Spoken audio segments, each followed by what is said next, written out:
G'day, I'm Paul Giles, the LRC Director here at Rochester School.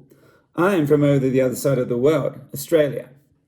Although they don't have an official language there, the great majority of people there speak English. Still, around 20% of Australians speak a language other than English at home, the main ones being Mandarin, Arabic, Cantonese, and Vietnamese. My mother language is English, and my culture is most commonly called White Australian. My ancestors were originally from England and Ireland. Having said that, I think it's important to remember that Australia is home to some of the oldest continuous civilizations in the world, with some Indigenous communities having a rich history of more than 60,000 years. It's sad to say that many of these rich histories and the language to which they are so closely connected have disappeared or are disappearing.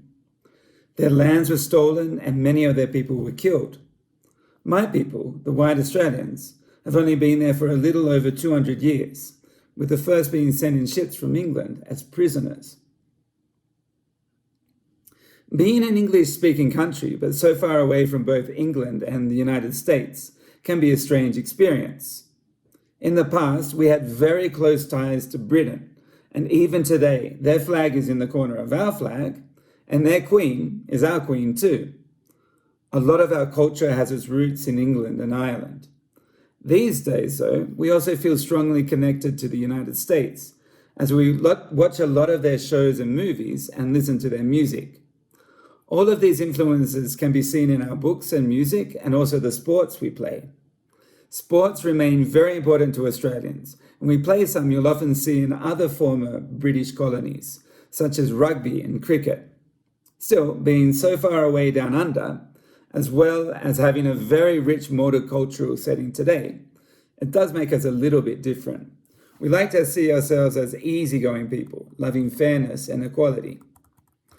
Although we do speak English, our accent does set us apart, and we also have a few expressions that are clearly Aussie. G'day, mate, is a traditional greeting, which means, hello, friend. We sometimes call men blokes and women Sheilas. How's it going might sound like a different language, but it's just how's it going, a way of asking how someone is.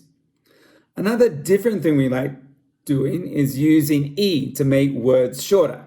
Some examples are Chrissy Prezzy, which means Christmas present, Brekkie for breakfast, Bicky for biscuit, which is what we call cookies, and of course, Aussie for Australian.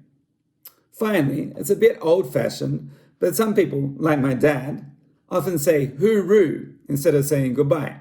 So, seeing that it's time to go, I guess it's a perfect time to say hooroo, mate.